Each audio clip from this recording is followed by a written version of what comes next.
monde et bienvenue dans cette nouvelle vidéo de test de voiture électrique. Alors aujourd'hui on va pas aller en Tesla Model 3, on va aller faire le test avec la Renault Zoé 40 qui est là-bas, c'est la Renault de Julie. Et du coup on va faire notre test habituel, on va aller jusqu'à Fréjus et revenir par l'autoroute. C'est parti. Tu nous emmènes dans ta voiture? Bah ouais, elle est bien. Allez, on est parti. Pour une fois, je suis passager. Ça va me changer, c'est cool. Alors là, on vient de partir. Il y a combien? On est chargé à 100%. Et tu as combien d'autonomie là? 370 km. Alors, qu'est-ce que tu penses de cette voiture depuis que tu l'as reçue? Bah, elle est sympa, elle est petite, c'est facile à garer. J'avais une vieille Clio, une Clio 1.2 je crois. C'est à peu près le même gabarit là, Zoé. Oui, c'est à peu près le même gabarit. Je suis allée à la concession de Cannes pour voir s'ils avaient des Zoé d'occasion. Sauf qu'en fait, ils avaient que des Zoé 20 à me proposer. Donc du coup, je suis allée jusqu'à Fréjus et ils m'ont proposé du coup cette Zoé là, la Zoé 40. Et c'était une voiture de fonction en fait. Et du coup, ils m'ont fait essayer et finalement, j'ai été assez contente de mon essai. Du coup, ils m'ont proposé à 300 € en leasing si je faisais un apport de 1000 €. Je fais souvent des trajets au niveau de l'Estérel, donc du coup, ça monte, ça descend, ça fait des grosses vallonné, boucles. Ouais. Ça monte beaucoup, il y a beaucoup de boucles, mais après, quand on redescend, du coup, je récupère tout, en fait, enfin quasiment tout. Du coup, je consomme pas beaucoup. Et pour autant, ça me fait charger ma voiture toutes les 1 semaine et demie. La régénération, elle est pas énorme. C'est pas le genre de voiture où tu peux conduire avec une seule pédale. Là, par exemple, là on est en descente, si tu lâches le frein, là, je lâche. tu lâches l'accélérateur, on se sent pas freiné. Non, vraiment. on se sent pas freiné. C'est pas comme quand tu rentres dans une Model 3, à peine tu enlèves le pied de la pédale, t'es freiné d'un coup sec, tu te fais un coup du lapin. Là, c'est vraiment tout doucement. Donc on est arrivé à notre point intermédiaire comme d'habitude qui est le port de Saint-Raphaël, prêt à se jeter dans le port. D'habitude il y a beaucoup de vent. C'est le Var. Et donc on en est où niveau consommation? Alors on est en consommation moyenne de 9 kWh au 100 et on a consommé 3 kWh en tout. C'est pas dégueu. Pour 34 km de parcouru. Ouais. Je voulais remettre le trip à 0, sauf que j'ai réinitialisé intégralement la voiture. Donc en fait on a perdu tout à l'heure, on a perdu quasiment 100 km d'autonomie. Non, 70. On était à 370 à la base, on est descendu à 300. Et là on est quand même toujours du coup à 306 km. On reprend du kilométrage au fur et à mesure que l'on conduit. Ok, on va faire une petite présentation du véhicule, de l'intérieur et de l'extérieur. Donc voilà ma petite Zoé 40, grise, ça change du blanc. Porte de charge ici. On n'a pas de CCS, c'est un peu dommage. Tu voulais une voiture électrique qui ait quand même un grand coffre. Je voulais un minimum de coffre pour ranger plein d'affaires parce que je vais souvent faire de l'équitation et j'ai plein d'affaires à transporter. Mais en fait j'ai été agréablement surprise de voir qu'en fait le coffre était assez grand. Du coup moi j'en suis très contente. On a cette poignée ici. Bon, c'est un peu bizarre au début, les gens se demandent un peu ce que c'est, mais il y a juste à appuyer là où il y a l'empreinte et on claque. C'est bien parce que si vous vous asseyez derrière moi, je suis toute petite et je rapproche le siège à mort, donc vous avez toute la place que vous voulez pour vos petits pieds. Et au niveau de la tête, je suis pas très grande, mais franchement 1m67 et je touche pas, donc ça va. Si je mets 3 personnes, ça rentre. Là il y a un range papier, fourre-tout.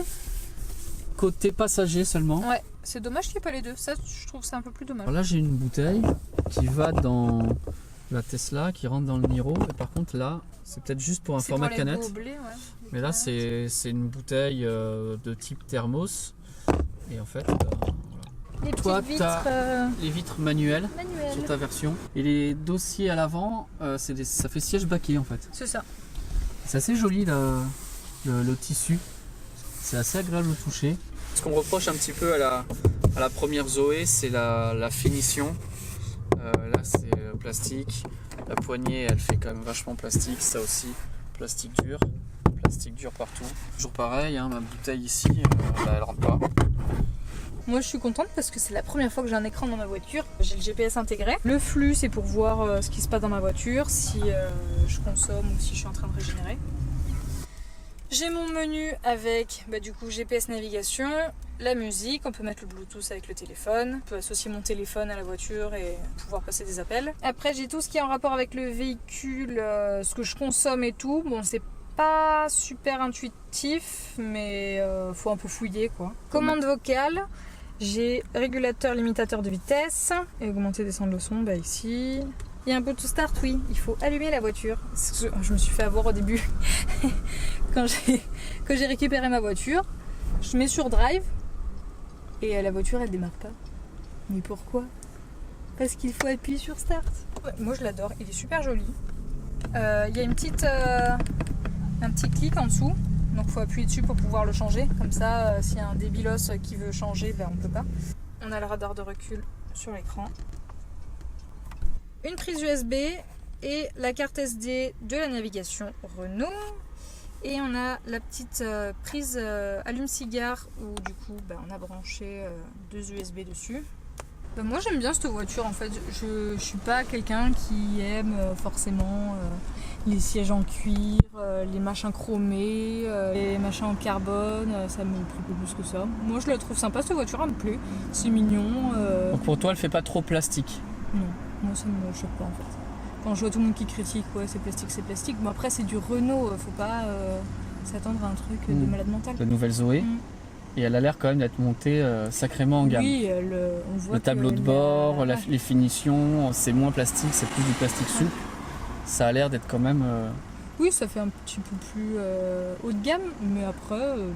Pour toi, ça te convient? Moi, ça me convient. C'est pas rédhibitoire, la qualité des matériaux, la dureté des plastiques, ça te va. Et t'es bien assise dans tes fauteuils, moi, finalement, c'est confortable. C'est ce qui compte, c'est d'être bien assis. C'est de pouvoir rouler, être bien assis et conduire tranquillement. Et la position de conduite, qu'est-ce que t'en penses? Comme ça rebondit un petit peu plus, j'ai du mal à voir le nez de ma voiture et j'aurais aimé être un petit peu surélevé pour pouvoir surplomber un peu et voir ce qui se passe devant moi. Donc on a fait 34 km, on doit en faire quasiment 80. Ouais. Donc il est temps de reprendre la route et on refait un bilan consommation une fois qu'on sera au péage de Fréjus. Ok. Alors on reprend la route, c'est parti. Je déteste le bruit de la zone. Il est ignoble ce bruit, mais c'est bien parce qu'on peut l'enlever. Le bruiteur pour piétons? Ah, le bruiteur il est horrible. Ça, tu l'éteins tout le temps? Qui garde, moi je l'éteins tout le temps. La première chose que je fais quand je rentre dans cette voiture, j'éteins le bruit. Ça me donne mal au crâne en fait.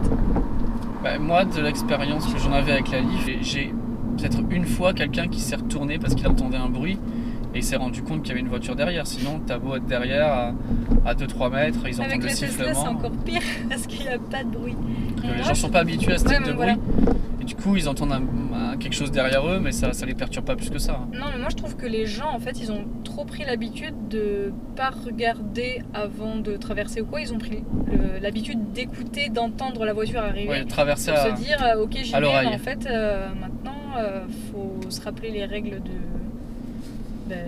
du code de la route, même en tant que piéton ou quoi. C'est avant de traverser, je regarde à droite à gauche. Mais j'ai déjà eu des personnes surprises en tournant la tête de me voir genre oh, elle est là elle. Je fais attention aux gens, mais je le mets pas parce que ça me... Du coup, dites-nous dans la section commentaires ce que vous en pensez de ce débat. Est-ce qu'il faut qu'il y ait absolument un bruiteur sur les voitures électriques? Et est-ce que vous le laissez ou est-ce que vous le désactivez?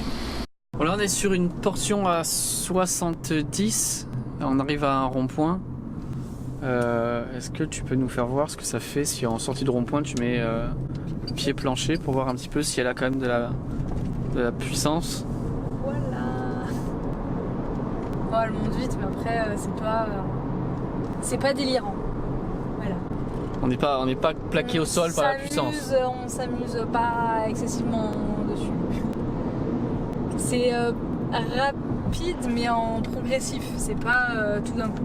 Et l'avantage de la nouvelle, c'est comme on l'a dit tout à l'heure, c'est qu'il y aura la prise CCS, le combo, CCS. Qui permettra vraiment de charger rapide, donc d'utiliser Ionity. Ça manque à la mienne. Ouais. mais c'est surtout que ça ouvre un spectre nettement plus large de bornes. On le verra lors de notre essai, puisque normalement on va faire le même trajet que là avec la nouvelle Zoé, donc ça va vous permettre de comparer. C'est pour ça qu'on voulait faire le test avec la 40 aujourd'hui, c'est pour pouvoir comparer la 40 et la 50. On ira bien évidemment la tester sur Unity pour voir combien de temps on met pour faire une charge quasi complète. Là on vient de passer les 40 km sur notre trajet, donc on est à peu près à mi-parcours. Et cette voiture elle est hyper économe en énergie en fait. Avec la Niro, j'avais un super score puisque j'étais à peine à 12 kWh au 100. Et là on est à peine à 9,6, 9,7. On a consommé seulement 3 kWh et on en a économisé, alors ça c'est intéressant comme donnée, c'est qu'on en a régénéré 1. Donc avec le frein régénératif, même s'il n'est pas très puissant, il est quand même là puisqu'on a récupéré 1 kWh. Voilà, on vient de passer le péage de Fréjus. Donc on a fait 45 km et on a une consommation moyenne qui est de 10. Et c'est là que on devrait sentir la différence. Donc on a toujours consommé que 4 kWh, régénéré 1. Et là, eh bien, ça va commencer à consommer plus. Allez, 130 en montée, on va voir ce que ça donne. Là, on a la moyenne qui a fortement augmenté. Oui, on est passé à quasiment 12 kWh au 100. 11, 9. Et oui, ça va monter. Je vais monter à 130 en plus, je trouve que je suis en montée. On a une belle descente, ça va régénérer pour l'instant. On n'a pas autant de puissance que sur Niro ou la Tesla. Non, mais. Est-ce que ça y va? Est-ce que tu as du mal à t'insérer? J'ai pas du tout de mal à m'insérer. Après, faut appuyer un petit peu, mais dès qu'on y est, après, la voiture elle garde bien l'allure. Donc là, c'est j'appuie quasiment pas sur la pédale et je suis à 107, 108 et ça tient, ça va. Il n'y a pas de souci à ce niveau-là. Ouh, ça en va. Ok, donc on s'est arrêté sur l'aire d'autoroute de l'Estérel où il y a une borne de recharge rapide qui a été installée. Donc c'est le réseau Corridor, on en a déjà parlé sur la chaîne. Mais on va quand même vous faire voir les 3 standards qui existent et donc comment on peut recharger en rapide sa voiture électrique. Ma Zoé, si vous voulez charger en rapide, ça marche que avec la prise type 2. Là, je serai sur 1 heure d'attente. C'est un peu long quand même sur 1 heure d'autoroute, je trouve. Donc en fait, en général, quand vous achetez une voiture électrique, prenez bien soin de regarder votre type de charge, si vous avez une type 2, si vous avez un CHAdeMO ou un CCS. Je vous conseille le CCS, c'est la norme européenne qui va être de plus en plus mise en place un peu de partout. Au niveau de la charge rapide, c'est beaucoup plus simple, beaucoup plus rapide. On a Unity, on a aussi les corridors qui vont un peu moins vite mais qui sont toujours disponibles. Bon, la CHAdeMO, il n'y a que Nissan qui l'utilise donc sert malheureusement plus trop à grand chose. Je vous conseille une voiture qui a la prise CCS. Même à 130, ça va, elle roule bien. Ouais, ça va, tient bien la route. Après, pas de vibration, pas de... Tu sens des vibrations toi? Non. Ça va. On tient bien la route, on n'est pas ballotté dans tous les sens, même quand on passe à côté des camions. Ça va, ça tient bien. Alors voilà, ça y est, on est arrivé au bout de notre périple. On a fait 74,6 km. Une bonne consommation, puisqu'on a consommé 9 kWh, régénéré 2, donc c'est beaucoup je trouve. Et la consommation moyenne, je vous fais voir, 12,4 kWh au 100. Donc on a 243 km au compteur, on est parti du coup avec 300 comme on a rebooté la voiture au début. Combien de pourcents il reste dans la voiture? Alors pour savoir avec la voiture, la Zoé c'est un petit peu compliqué parce qu'il faut l'éteindre, sortir la carte, enfin c'est toute une manip à faire. Puisqu'elle affiche les pourcentages seulement quand on arrive dans la voiture. Donc je crois qu'il faut que tu ouvres la voiture, il faut que tu ouvres la porte. Voilà. Et là on est à 81%. Du coup si on fait un rapide calcul, eh ben, on arrive à 300 km d'autonomie, sachant qu'on a fait donc de la route bord de mer à 50, à 70 et d'autoroute à 130. Sur un circuit mixte, les 300 km, on les fait. Et c'est ce que disait Giro. Lui, il a 280 km avec sa voiture. Donc autour des 300 km, c'est à peu près l'autonomie que vous allez avoir avec la Zoé 40. Si vous faites que de la ville, toi, tu as eu déjà 400. Moi, je suis montée jusqu'à 405 km d'autonomie. 405. Voilà. En faisant de la route sinueuse qui monte. Mais en faisant que de la ville, essentiellement de la ville, pas faire d'autoroute. Non, sans autoroute. C'était à peu près route à 70. Ouais, tu étais à peu près à une dizaine de kilowattheures au 100, donc du coup ça fait 400. Voilà, donc c'est tout pour notre essai de la Zoé 40. En attendant la 50, on s'est arrêté vite fait chez Renault et on nous a confirmé que on va pouvoir l'essayer. Les voitures ont été immatriculées et on attend là aujourd'hui, il fait pas un super beau temps, donc normalement courant de la semaine prochaine, on va pouvoir essayer la Zoé 50 kWh et comme ça on pourra faire un comparatif justement sur ce trajet avec la nouvelle Zoé. Bon, Julie l'avait pas encore vu l'intérieur. Et qu'est-ce que tu en penses juste en étant montée dedans comme ça? Je la trouve super jolie, beaucoup plus épurée, oui, beaucoup plus finie du coup que celle-là. Meilleure finition. Ouais, meilleure finition. L'intérieur est beaucoup plus haut de gamme, je l'attends vraiment cette Zoé parce qu'elle a l'air vraiment pas mal. Merci de nous avoir regardés. Si la vidéo vous a intéressé, n'hésitez pas à la partager, à la liker, à vous abonner à la chaîne et faire retentir la cloche, comme ça vous êtes au courant dès qu'on poste un prochain épisode. On se retrouve très bientôt pour de nouveaux épisodes sur Tesla Riviera. Bye bye tout le monde. Ciao ciao.